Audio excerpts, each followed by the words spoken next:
Mom spent the college fund that my late dad left me on her boyfriend, who's 5 years older than me. Boyfriend spent it on his lifestyle and disappeared. I spent nothing on her mortgage. Now she's begging me for help. Hey Reddit, my mom stole my dead dad's college fund, gave it to her sketchy boyfriend, watched him disappear with it, and now expects me to bail her out. I said no and watched her life implode. Buckle up because this is a wild ride from start to finish that involves theft, betrayal, and the kind of poetic justice that makes you believe in karma. I'm 28 male, gonna lay this out exactly how it went down. No sugarcoating, no dramatic buildup, just the raw facts of how my mom destroyed her own life and tried to take me down with her. This story spans over a decade of dysfunction, betrayal, and eventually, the sweetest revenge that's just watching consequences play out naturally when you refuse to be someone's safety net. My dad passed when I was 16. Heart attack at 42, completely out of nowhere. One day he's coaching my baseball team and cracking jokes about my curveball. Next day he's gone. The kind of sudden that doesn't feel real even when you're standing at the funeral watching them lower the casket. Dad was a mechanical engineer for an aerospace company. Smart guy, worked his way up from the shop floor to senior design engineer over 20 years. Started as a machinist fresh out of community college. Took night classes to get his bachelor's degree while working full-time, then slowly climbed the ladder through pure competence and dedication. By the time he passed, he was leading design teams on satellite communication systems. More importantly, he was the kind of father who actually showed up. Every game, every school event, every stupid awards ceremony, where I got a participation ribbon for existing. He made time. I remember this one time in 8th grade, when I had a science fair project due, and completely forgot about it until the night before. Dad stayed up until 2 a.m. helping me build a working model of a hydraulic lift system. We both went to school exhausted the next day, but I got second place and he was grinning like I'd won the Nobel Prize. He wasn't perfect. He worked long hours, sometimes brought stress home from the office, had a temper when things didn't go according to plan, but he loved his family fiercely and planned for our future with the kind of meticulous detail you'd expect from an engineer who designed satellite systems for a living. The college fund was his masterpiece of financial planning. He left me $87,000 in a specialized education trust account. Not rich people money, but substantial, especially for a guy who'd worked his way up from the shop floor. Every birthday, every Christmas, every work bonus, every tax refund, he'd put money aside specifically for my education. I found notebooks after he died where he'd calculated compound interest rates and projected tuition costs for different schools. The fund was set up through his company's credit union with very specific rules laid out in a trust document that looked more complex than most legal contracts. Mom was named trustee until I turned 18, at which point the account would transfer to my control for college expenses. Any money remaining after I graduated would become fully mine at 25. The trust document specified that withdrawals were allowed for educational expenses and the beneficiary's welfare, with the trustee having discretion to determine what qualified. Dad had chosen those words carefully, I later learned. He wanted the trust to be flexible enough to help me if I needed it, but structured enough to protect the money from being wasted. He'd consulted with a financial advisor and an attorney to set it up properly, spent probably $2,000 in legal fees to make sure everything was airtight. Simple, clean, protected. Or so he thought when he signed those papers 3 months before his heart decided to quit on him at 42. Except my mom decided those carefully crafted rules were more like suggestions once Dad wasn't around to enforce them. After Dad died, Mom did okay for about a year. Grieving, obviously, but functional. She'd cry sometimes when a song came on the radio that reminded her of him. But she was managing. She had the house paid off from Dad's life insurance, a $250,000 policy that covered the remaining mortgage. She had a decent job as an office manager at a dental clinic making about $45,000 a year and enough survivor benefits to cover basics. We weren't wealthy, but we were stable. Then she met Blake. Blake was 23 when they started seeing each other. I was 17. Let that sink in. My mom, 41 years old, started bringing home a guy who was closer to my age than hers. The first time Blake showed up at our house, he pulled into the driveway in a murdered-out Dodge Charger with custom rims. He stepped out wearing designer jeans and a polo shirt with a logo I didn't recognize. Unemployed, but dressed like a trust fund kid. "Your mom talks about you all the time," he said, extending his hand for a shake that lasted way too long. "She says you're the man of the house now." I wasn't the man of anything. I was a kid whose dad just died 10 months earlier, trying to get through senior year without falling apart. Blake had this whole vibe of a guy who thought he was smarter than everyone in the room, always talking about opportunities and how traditional jobs were for suckers who didn't understand wealth building. Every sentence was pseudo-business nonsense he probably picked up from YouTube videos. That first dinner, he spent 20 minutes explaining why my dad's career path was old paradigm thinking and how the new economy rewarded people who understood leveraging assets. My dad, who worked his way from machinist to senior engineer, was apparently doing it all wrong according to this unemployed 23-year-old. He claimed to be an entrepreneur and business consultant, which I quickly learned meant unemployed and living off whatever woman was currently funding his lifestyle. Within 3 months, he'd moved into our house. Just showed up one day with boxes and a story about his roommate situation falling through. His business ventures consisted of sitting on our couch, researching cryptocurrency, and talking on speakerphone about deals that never materialized. Meanwhile, Mom was paying for his food, his car insurance, his phone bill, his gas, his clothes. I was 17, grieving my dad, watching some random dude sleep in my parents' bedroom and eat meals at my dad's spot at the table. The disrespect was suffocating. Blake started giving me unsolicited life advice almost immediately. How I should skip college and learn a trade. How traditional education was a scam. How my dad's entire career path was the old way of thinking, and people like him were getting left behind by the new economy. Sitting there listening to this unemployed 23-year-old mooch trash talk, my dead father's engineering career, while eating groceries my mom paid for with money from my dad's life insurance, was a special kind of rage. Senior year became survival mode. I kept my head down, focused on grades, applied to colleges using dad's old laptop in my room with the door locked. Applied to 15 schools with strong engineering programs, just like Dad and I had planned before he died. Mom had changed completely. She started dressing younger. Tight jeans, low-cut tops, makeup that looked like she was heading to a club.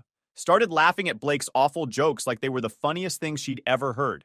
The woman who used to have family dinners on the table at 6 sharp was now ordering takeout at 9, while Blake explained his latest business idea. She stopped asking about my homework, my college applications, my life. Every conversation somehow circled back to Blake. The college fund sat there like a ticking time bomb. I'd check the balance online every few weeks, watching the numbers stay steady at $87,000. My lifeline out of this nightmare was safe, protected by the trust paperwork Dad had set up. Or so I thought.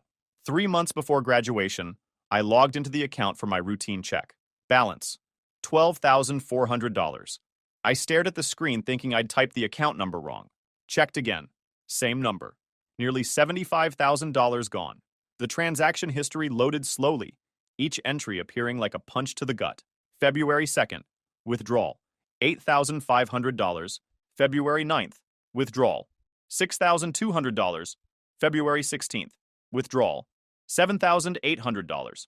On and on. 47 withdrawals, spanning 8 months, totaling $74,600. All approved by my mother. I sat in my room until midnight, staring at those printouts, trying to process what this meant. Dad had spent 20 years building that fund. Every deposit was a sacrifice. And Mom had taken that sacrifice and flushed it down the drain for a guy who drove a Charger with custom rims. I confronted her that night. Blake was conveniently out, so it was just us in the kitchen. "Where's my college fund?" She didn't even have the decency to look surprised. "We needed it for expenses. The house needs repairs, my car needed work, bills were piling up. That's my college money.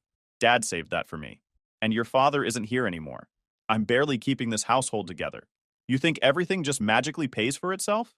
The gaslighting was masterful. She made me feel guilty for questioning why my college fund was evaporating while her boyfriend drove around in a car he couldn't afford. "What about your job? What about the life insurance money?" "That money's long gone. Do you have any idea what it costs to run a house?" I pushed harder about the specific withdrawals. That's when she pivoted. "Blake's been helping us financially too. He invested in a business opportunity that's going to pay off big. This is temporary. The college fund will be repaid with interest." Blake, helping financially.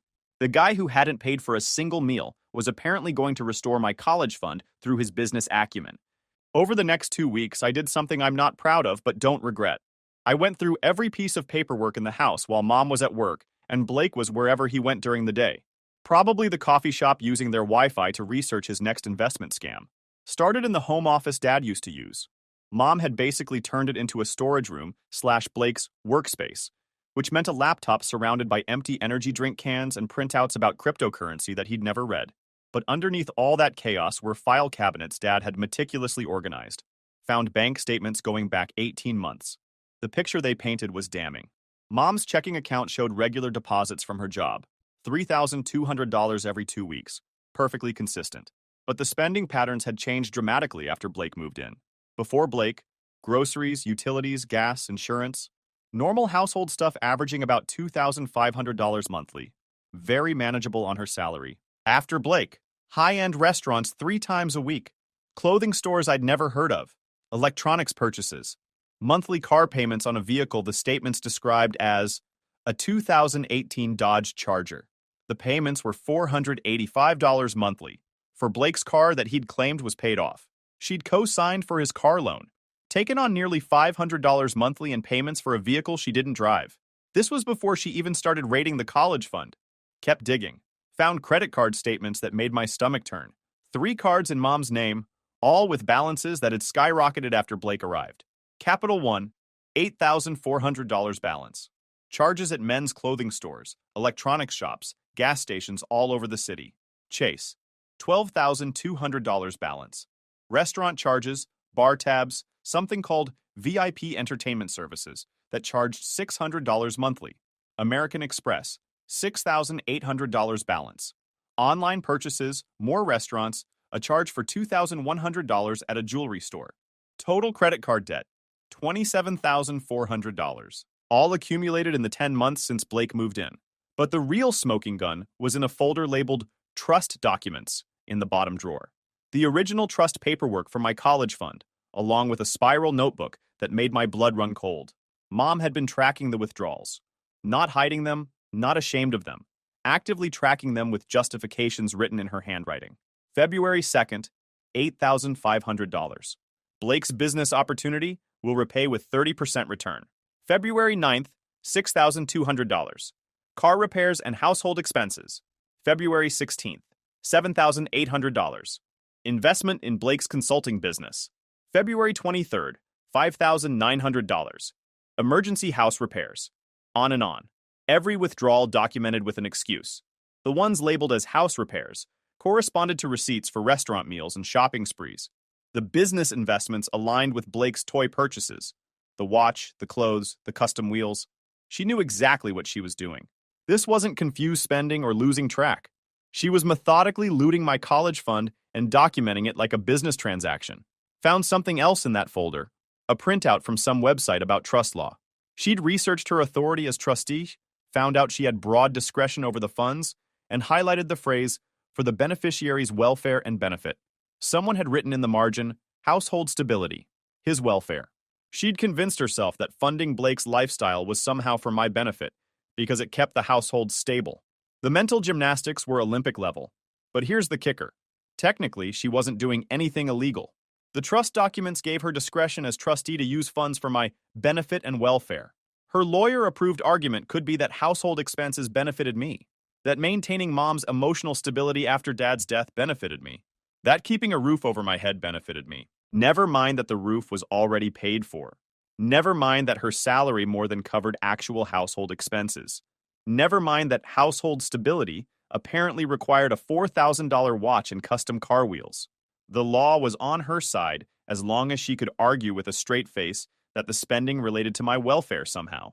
I photographed everything. Bank statements, credit card bills, the notebook with her documented justifications, receipts for Blake's purchases. Built a complete case file that proved exactly what was happening, even if it wasn't technically criminal. Showed it all to Mrs. Patterson the next day during lunch. She read through everything twice, her expression getting darker each page. "This is financial abuse," she said finally, "of both you and your father's legacy. But you're right that it's probably legal under the trust terms. So I'm just stuck? Until you turn 18 and the account transfers to you, which is in 3 months. The question is whether there will be anything left by then." At the rate Mom was withdrawing, the answer was obvious. The $12,400 remaining would be gone by June. Blake would make sure of that. Mrs. Patterson helped me file additional scholarship applications, connected me with a financial aid counselor at State U, and personally called the admissions office to explain my situation. By the end of that week, I had a revised financial aid package that would cover tuition and most expenses even without the college fund. But it meant student loans. Lots of them. The debt-free education Dad had planned for was now $40,000 in loans that would follow me for years. Graduation came and went with all the usual ceremony and speeches about bright futures. I walked across that stage in the rented cap and gown thinking about Dad, about how proud he would have been, about how Mom was sitting in the audience next to Blake instead of the empty seat Dad should have occupied. Got accepted to State University with a package that would work if I took out student loans and worked part-time. Not the debt-free education Dad had planned for, but possible. Survival mode activated. The college fund balance on graduation day, $8,200. She'd pulled another $4,200 in the weeks leading up to the ceremony. Blake showed up to graduation wearing a new leather jacket. 2 weeks before I was supposed to move into the dorms, Blake disappeared. Not gradually, not with warning signs, just gone. I woke up on a Tuesday morning in August, 2 weeks before freshman orientation. The house felt different somehow, quieter. Came downstairs to find Mom sitting at the kitchen table in her work clothes, staring at nothing, phone in her hand. Blake's gone, she said. No emotion in her voice, just flat statement of fact. Gone where? Just gone. Took his clothes, his laptop, everything. His car's not in the driveway. I checked the garage. His custom charger, the one Mom had been making $485 monthly payments on, was indeed gone. Went upstairs to the master bedroom. His side of the closet was empty except for some cheap hangers. Bathroom cleared of his expensive cologne and hair products. Dresser drawers cleaned out. Back downstairs, Mom was still sitting in the same spot. I tried calling him, straight to voicemail, tried his friends. Nobody knows anything. Checked his Facebook. Account deleted. Instagram deleted. All of it. Just gone. She said it with this confusion, like she couldn't understand how someone could just vanish in 2012 when everyone left digital footprints everywhere. Except Blake had clearly planned this exit, methodically erasing his presence. The full damage became clear over the next week as Mom opened mail and checked accounts. Blake had opened 3 credit cards in Mom's name. The mail came from Capital One First, statement showing a $15,200 balance on a card I'd never seen before. Charges at electronics stores, online gambling sites, cash advances totaling $4,000. Then Chase, $11,800 balance. Charges at men's clothing boutiques, expensive restaurants, something called Prestige Lifestyle Consulting, that had charged $800 monthly for 6 months. Then Discover, $8,400 balance. More restaurants, more online purchases, more cash advances. Total credit card debt in Mom's name, $35,400. But that was just the beginning. Got a certified letter from First National Bank about a personal loan in default. Blake had taken out a $25,000 personal loan using our house as collateral, a secured line of credit that Mom had co-signed during one of his business opportunity pitches. The loan was 3 months past due. Total amount owed including penalties, $27,300. Mom's checking account, empty. Blake had online access and had transferred out every penny the day before he disappeared. Even cleaned out her savings, $8,200 that had been her emergency fund. Her jewelry box, ransacked. Not just her nice pieces, but also her wedding ring from Dad. The ring Dad had saved for months to buy, that she'd worn for 20 years, that represented their entire relationship, stolen and presumably pawned for quick cash. The college fund, $0. Blake had convinced Mom to authorize one final $8,200 withdrawal the morning he left. Told her it was for a partnership opportunity that required immediate capital. She'd driven to the bank, withdrawn the last of my college fund, and handed it to him in cash. Total financial damage. Over $80,000 in debt and losses. The house she'd owned free and clear now had a $27,000 lien. Her credit was demolished. Her savings were gone. And my college fund, the one thing Dad had protected for my future, was completely empty. Mom called the police that afternoon. 2 officers showed up, took a report, asked basic questions, could tell immediately they'd seen this exact scam before and knew how it would play out. Did you authorize him to use the credit cards? The older cop asked. Well, yes, but I thought we were building credit together for his business. Did you co-sign the loan? Yes, but he said it was for a business investment and that he'd make all the payments. And the checking account access? I gave him online access because we were managing household expenses together. The cop closed his notebook. Ma'am, I understand this is difficult, but legally speaking, you authorized most of these transactions. Your boyfriend committed fraud by using your identity without proper authorization on the credit cards. But since you gave him access to your accounts and co-signed loans, there's limited criminal liability. So you're saying he gets away with this? We'll file a report and try to locate him. But these cases rarely result in prosecution, because proving intent to defraud is difficult when the victim authorized the transactions. They took Blake's information, full name Wesley Blake Johnson, DOB, physical description, known associates. Said they'd check with local police in neighboring counties, but basically told us not to expect anything. After they left, Mom started making calls. To his mother, who claimed she hadn't spoken to her son in 3 years and had no idea where he was. To his friends, who all had the same story, they'd heard he was starting fresh somewhere but didn't know where. To his old roommate, who said Blake had pulled this exact scam on his previous girlfriend before moving on to Mom. He did this before? Mom asked. Yeah. Met this woman at a bar, moved in with her, maxed out her cards, took out loans, then disappeared. That's why I kicked him out. Didn't want to be around when he pulled it again. And you didn't warn anyone? Lady, I barely knew the guy. Not my job to track down his future victims. Every phone call revealed more of Blake's pattern. He'd been running this con for years. Target vulnerable women, move in quickly, gain financial access, max everything out, disappear before consequences arrived.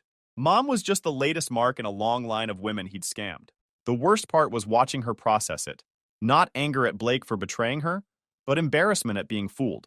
Not grief over losing Dad's college fund, but shame that people might find out. She was more concerned about appearances than accountability. Wednesday evening, I found her in Dad's old office, surrounded by paperwork and bills, calculator in hand, trying to make the math work. It didn't work. There was no configuration of numbers that made her finances viable. I don't know what I'm going to do, she said, without looking up. The loan payment is $680 monthly. The minimum payments on the credit cards are almost $1,200 monthly, plus my regular mortgage payment, utilities, everything else. Her take-home pay was about $2,900 monthly. Her fixed expenses were now over $3,000 monthly, not counting food, gas, or anything else. I'll have to get a second job, she said. Maybe pick up weekend shifts somewhere. I stood in the doorway watching her spiral, feeling absolutely nothing. No sympathy, no desire to help, no impulse to make this better. Just cold calculation about how this affected my plans to leave in 10 days. I need you to stay home and help me figure this out, she said, finally looking at me. Not asked. Told. I'm going to school. With what money? The college fund is gone. I can't afford to help you now. You can take a year off, work, help me get back on my feet, then go to college. The manipulation was almost artistic. She'd stolen my college fund, given it to her scammer boyfriend, lost everything, and now expected me to sacrifice my future to fix her mistakes. No. What do you mean, no? I'm your mother. I'm in crisis. Family helps family. You spent my college fund on a guy who robbed you. That's not my crisis. Her face went from pleading to furious in seconds. That money was in a trust I controlled. I used it for household expenses like I was allowed to. You're being selfish. Household expenses? Blake's watch cost $4,000? How dare you? I was trying to build a future for us. You were funding your boyfriend's lifestyle with my dead dad's money. The words hung in the air like poison gas. Mom's face went white, then red, then white again. Your father would be ashamed of you right now, she said, voice shaking. Walking away from your family when we need you most. Dad would be ashamed of you. You took the money he spent 20 years saving and gave it to a con artist half your age. You betrayed everything he built for me. Get out. I'm leaving in 10 days anyway. No, get out now. If you're not going to help, you're not going to stay here judging me. Pack your things and leave. So I did. Called my friend Caleb, whose parents had always treated me like a second son. They picked me up that night, helped me pack my stuff, and set me up in their guest room until I left for college. Mrs. Patterson had been right about them being good people. They didn't ask for rent, didn't make me feel like a burden, just gave me a place to land while Mom imploded.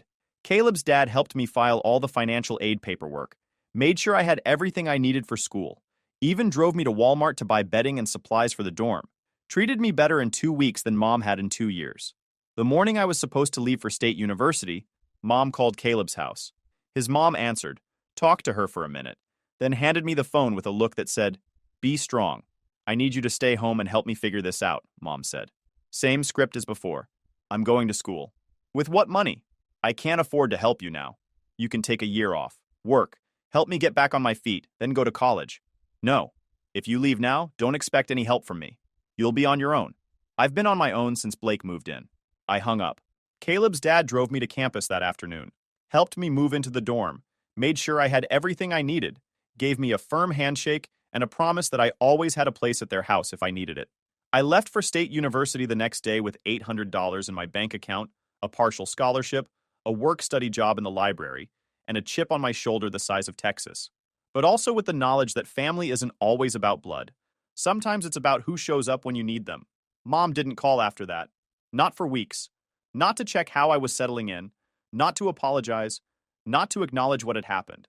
Radio silence that felt like a relief more than a loss. Those first 2 years were brutal. I was working 25 hours a week while taking a full course load, living in the cheapest dorm room available, eating ramen and peanut butter sandwiches more often than actual meals. Every cent mattered, every expense was calculated. But I was doing it. Mechanical engineering major, 3.4 GPA, making it work through pure spite and determination. Mom called occasionally. Never to apologize, never to check how I was managing, just to update me on her situation. The foreclosure proceedings, the bankruptcy filing, the debt collectors calling.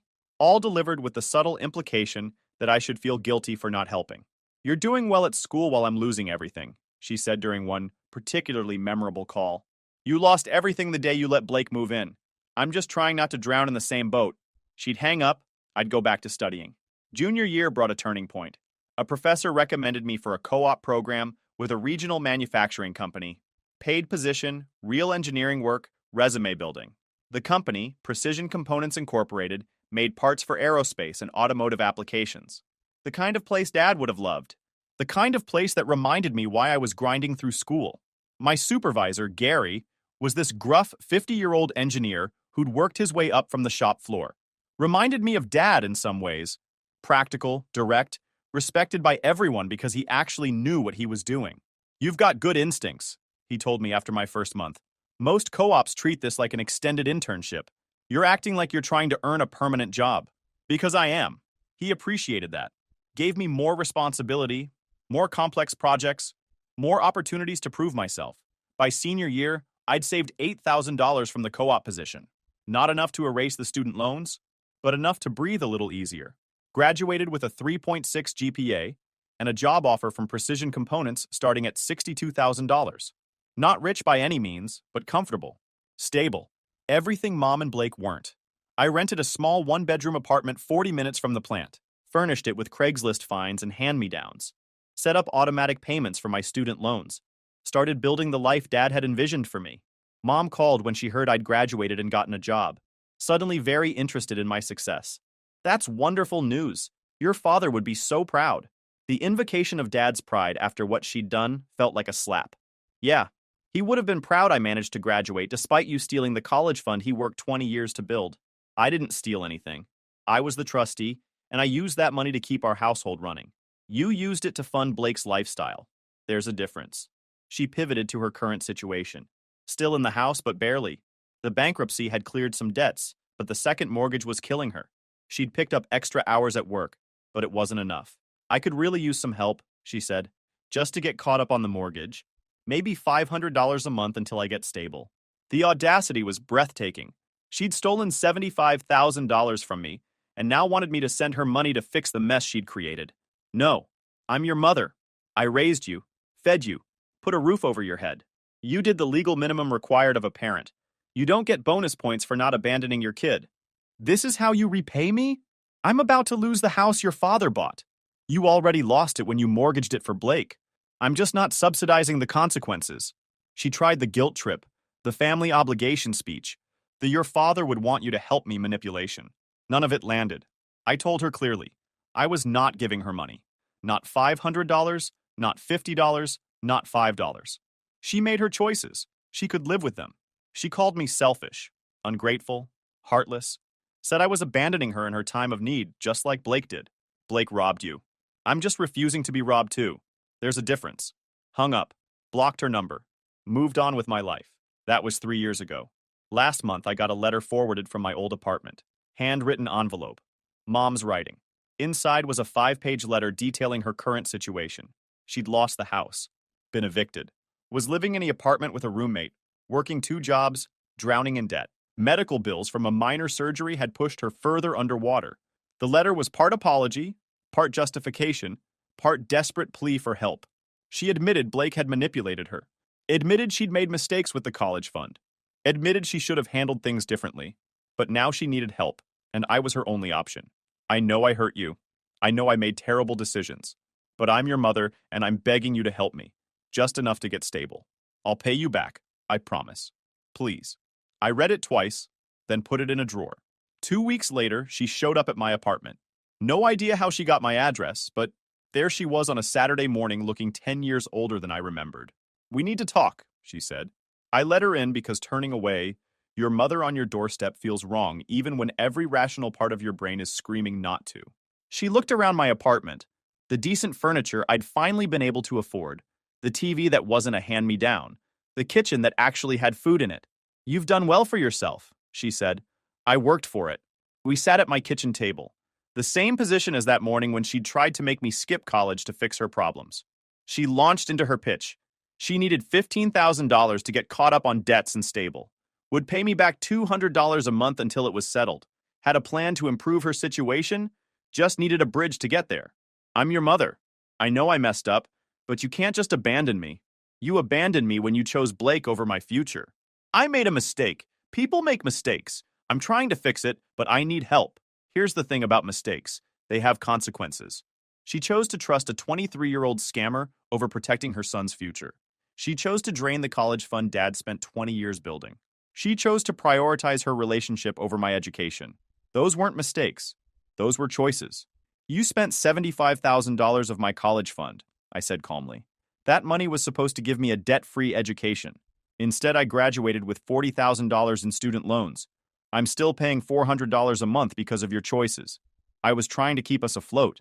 You were funding Blake's lifestyle. The watch, the clothes, the car modifications, the restaurants, I saw the receipts. She started crying. I was lonely after your father died. Blake made me feel alive again. I made poor choices because I was grieving. Dad died grieving too, but he still made sure to protect my future. You just stole it. The conversation went in circles. Her begging, me refusing, her trying different angles, me shutting them down. Finally, she got desperate. What do you want from me? You want me to apologize? Fine. I'm sorry. I'm sorry I trusted Blake. I'm sorry I used the college fund. I'm sorry I wasn't a perfect mother. There. Now will you help me? Apologizing doesn't mean I have to fix your problems. So you're just going to let me suffer? Let me struggle while you sit here comfortable? You let me struggle through college on ramen and student loans while you funded your boyfriend? Yeah, I'm going to let you figure this out yourself. She left crying, saying I'd regret this, saying I was abandoning family, saying Dad would be ashamed of me. That night, I pulled out the old photos from Dad's memorial, found the one of him at my 8th grade science fair, pointing proudly at my volcano project that barely worked, found the one of us at my first baseball game where I struck out 4 times and he still took me for ice cream after. Dad would have been ashamed of her, not me. The texts started coming daily, updates on her situation getting worse, guilting me about not helping, demanding I do the right thing. I blocked her number again. Her roommate called from a different number. Mom was having a breakdown, couldn't afford her medications, was talking about giving up. Could I please just call her? I didn't. Her coworker from the dental office called. Mom had been borrowing money from everyone at work, was about to get fired for being a liability. Could I intervene? I explained politely that Mom's financial situation was her responsibility, not mine, and I wouldn't be helping. Last week, I got served with papers. She's suing me for financial support of an indigent parent under some obscure state law about adult children supporting parents in need. Her lawyer's letter claimed I had a moral and legal obligation to prevent her from becoming homeless, that I was unjustly enriched from her years of parenting and owed her assistance. My lawyer read it and laughed. This won't go anywhere. She has no case. The law she's citing applies to elderly parents who can't work, not 54-year-old women who made bad financial decisions. The hearing is next month. My lawyer's confident it'll be dismissed immediately. Update. The lawsuit got dismissed exactly like my lawyer predicted. Judge didn't even let it get to arguments. Looked at the filing, looked at Mom's lawyer, said, "This is frivolous and you know it," and dismissed with prejudice. Mom tried approaching me in the parking lot after the hearing. Security escorted her away. Her lawyer sent me a bill for wasted time since she couldn't pay him. I sent it back with a note. Your client stole $75,000 from me. File this under bad investments. Last I heard, she's still at the dental office but was demoted after the lawsuit drama, living in a studio apartment now instead of the shared place. working 6 days a week trying to dig out of debt. Meanwhile, I just paid off my truck, and I'm taking my girlfriend to see the Grand Canyon next month. The life Dad wanted me to have is happening. She made her bed with Blake. Now she gets to sleep in it. If you enjoyed this video, please hit that subscribe button. It really helps the channel and help us bring you more and better stories. Thanks.